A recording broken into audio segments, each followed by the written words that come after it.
Livaldo Barbosa, uma boa tarde para você, Livaldo. Olá mais uma vez, Joelson, boa tarde para você que segue a nossa companhia. Livaldo Barbosa, hoje o governador Rafael Fonteles recebeu você, a equipe da TV Cidade Verde, também do cidadeverde.com, Paula Sampaio esteve lá também para essa cobertura, Livaldo Barbosa, onde ele falou a respeito dos projetos, falou a respeito do trabalho que está sendo feito, a montagem da equipe e as decisões que ele vai precisar tomar nesse começo de governo, Livaldo. É verdade, Joelson. Na primeira parte da entrevista, o governador Rafael Fonteles falou exatamente desses pontos de expectativas e principalmente do que espera, do que aguarda da relação alinhada, governo do Estado e governo federal. Vamos acompanhar na entrevista que Paula Sampaio e Livaldo Barbosa fizeram hoje com o governador Rafael Fonteles.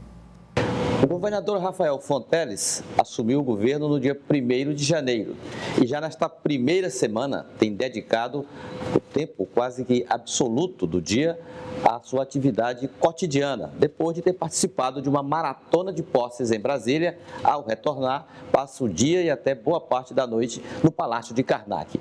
O que seriam as principais metas, as principais ações do governador do estado neste começo de mandato? É com ele que vamos conversar a partir de agora. Olá, governador. Nesses primeiros momentos do governo, o que tem tomado, priorizado a sua agenda administrativa? Bom dia, Livaldo, bom dia aqui a Paula, a todos da TV Cidade Verde, um forte abraço.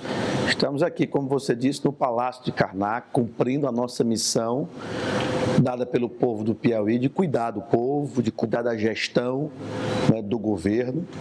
E nesse primeiro momento, a gente realmente está focado na formação da equipe, porque a equipe não é apenas os nomes dos secretários e secretárias, não é apenas o time do primeiro escalão. Cada secretaria tem um organograma e tem diversas pessoas que vão compor aquela secretaria e, portanto, ajudar o secretário a cumprir as metas dadas pelo governador. E eu costumo dizer que para uma gestão dar certo, a principal ação é a formação da equipe.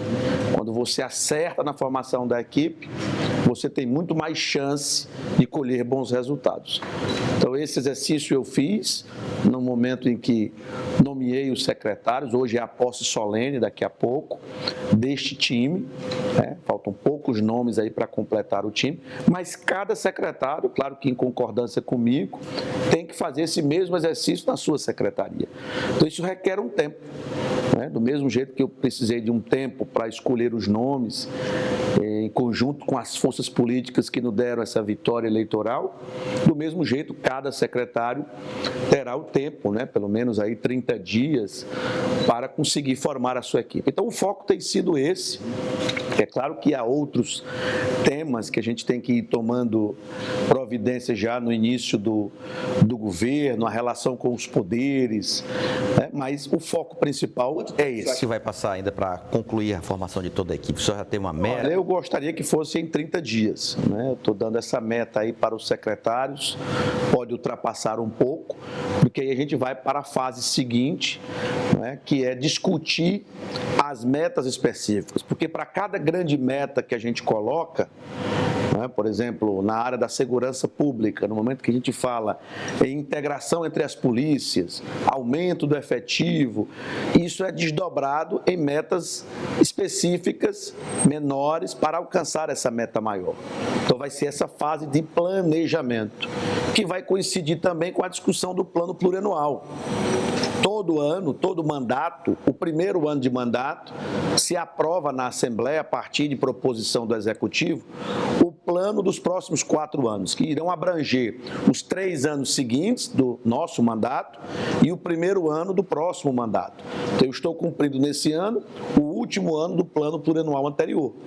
Então, esse é o grande planejamento macro do mandato, que tem que estar em linha, e no nosso caso vai estar muito em linha com o que está no programa de governo. Então, o programa de governo, que é o que foi discutido nas eleições, conforme a nossa democracia prevê, vai virar agora plano plurianual, discutindo com a equipe, claro, muito mais detalhado, e depois virar as leis orçamentárias, a lei de diretriz, que é no meio do ano aprovada, e a lei orçamentária anual, que é no final do ano, para o exercício seguinte. Então, essa fase de planejamento aí deve durar também o primeiro semestre desse ano, até a gente enviar a proposta. Então, o início de governo, formação de equipe, estabelecimento de metas, elaboração das leis orçamentárias. Esse é o grande foco da nossa gestão.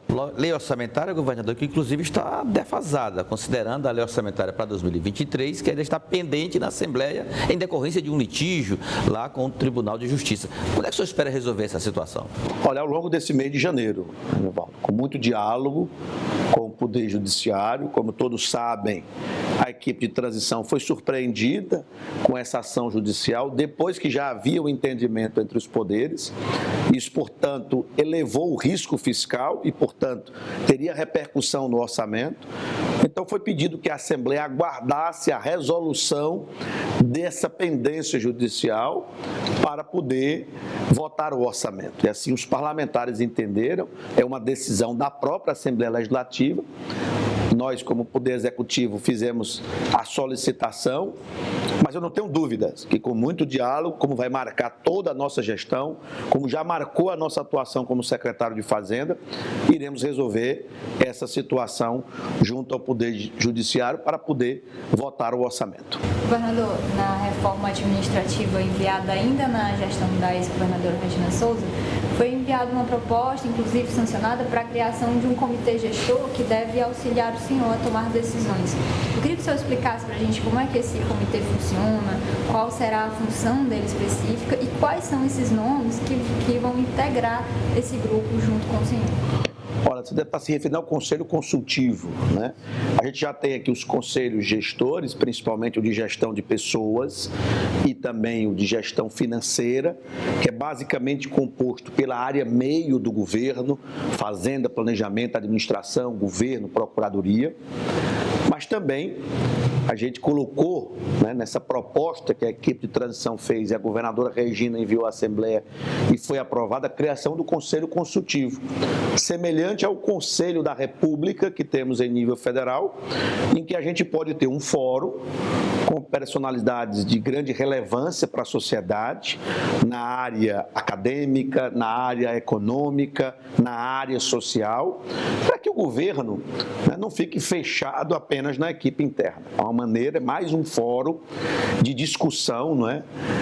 Técnica, avançada, com gente com muita experiência, se somando com essa equipe que a gente colocou, claro, muito experiente, mas alguns bem jovens com experiência, para poder a gente acertar mais. Eu sempre disse, e disse aqui na minha posse no Karnak, que o Palácio sempre estará de portas abertas para a gente poder estar ouvindo o povo. E eu mesmo tenho a missão de estar indo ao encontro do povo, especialmente o povo mais pobre, para que a gente não fique isolado, não é? Achando que o mundo está dentro aqui dos gabinetes e sem estar ouvindo a voz das ruas. Então, o Conselho Consultivo, que será formado aí com pelo menos 10 membros da sociedade civil, e nosso objetivo é que seja composto por pessoas de grande relevância na nossa sociedade, com uma experiência, com uma folha de serviços prestados no meio privado ou no meio público, com repercussão nacional e internacional, para que o Piauí esteja em linha com o que o mundo discute em relação a cada uma das áreas do governo: educação, saúde, meio ambiente, política de segurança pública, política de desenvolvimento econômico.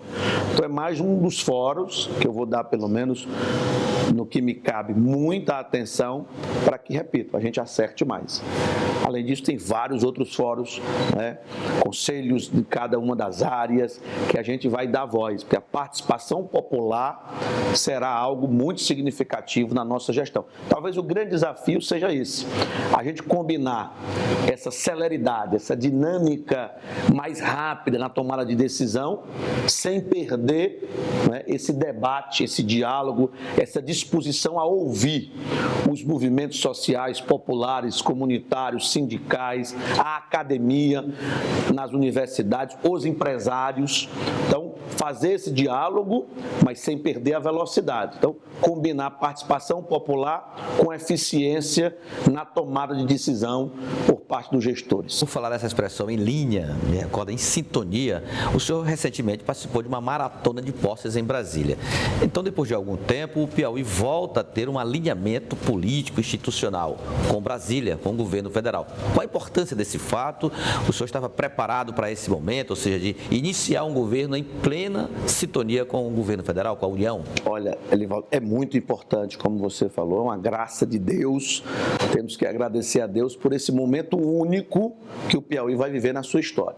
O Piauí já teve alinhamento do governo estadual com o governo federal, mas dessa vez é diferente. Por quê? Além do alinhamento governador e presidente da República, há uma série de atores importantes que têm sintonia com o Piauí e com o Nordeste. Destaco aqui o ministro Wellington Dias, ex-governador, senador, um homem que tem uma folha de serviços prestadas enorme ao nosso estado e está lá no Ministério do Desenvolvimento Social, que cura dessa política, né, de apoio às famílias vulneráveis, combatendo a fome, fazendo a inclusão produtiva dessas famílias para que elas possam viver do suor do seu rosto cada vez mais. Mas não apenas ele, nós temos o senador Marcelo Castro, que foi o relator geral do orçamento, já tinha sido presidente da comissão mista do orçamento, agora relator. Então, portanto, é um quadro que tem uma importância enorme no Congresso Nacional. Além disso, uma bancada federal com 8 membros que apoiam o governador e o presidente.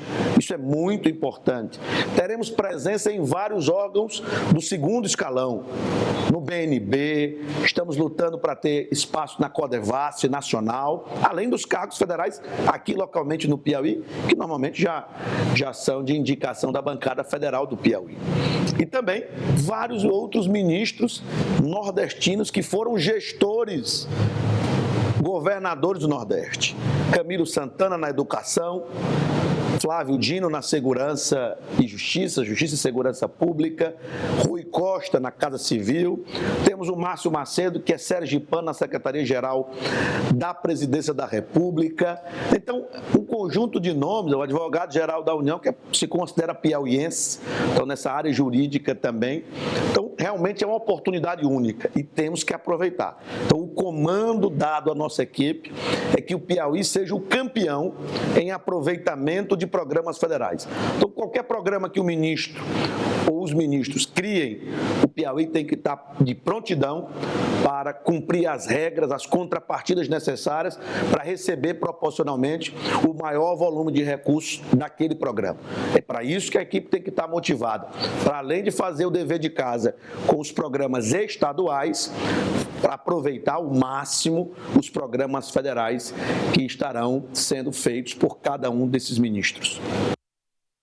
Não é a primeira vez, Elivaldo Barbosa e Paula Sampaio, que aliás já está aqui com a gente. Paula, boa tarde para você, seja bem-vinda.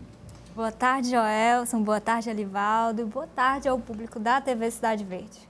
E como eu dizia, não é a primeira vez que Rafael Fonteles demonstra otimismo com a equipe ministerial de Lula. Ele acredita que essa equipe tenha condições de dialogar muito fácil com o estado do Piauí, que precisa e vai apostar nos recursos vindos do governo federal, né, Elivaldo? Exatamente, essa é a aposta do governador Rafael Fonteles nesse alinhamento que ele afirmou que é ímpar na história do Piauí ou dos alinhamentos, porque ele supera até outras oportunidades em que o Piauí se alinhou à União através de mesmo partido, como é o caso do próprio partido ao qual o governador é filiado, no caso o PT.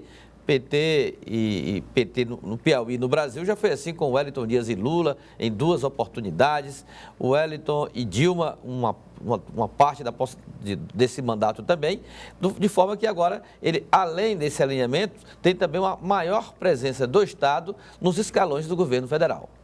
Paula, além disso, né, o governador falando muito claramente a respeito de quais são, do que se pode esperar ali no começo de governo, né, e ele está absolutamente inteirado de todos os assuntos que vocês questionam, né, ou dos quais ele é questionado. Exatamente, é aquela resposta que a gente fala popularmente na ponta da língua.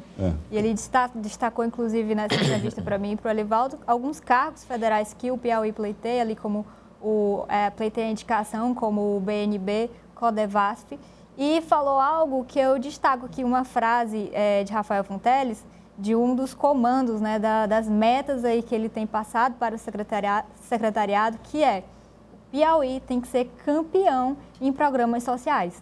Então, algo que ele falou até que pode adiantar, né, nessa reunião que ele terá essa semana com os secretários, essa meta de que o Piauí sempre esteja preparado ali dentro daqueles critérios que o governo federal estabelece para receber esses programas sociais.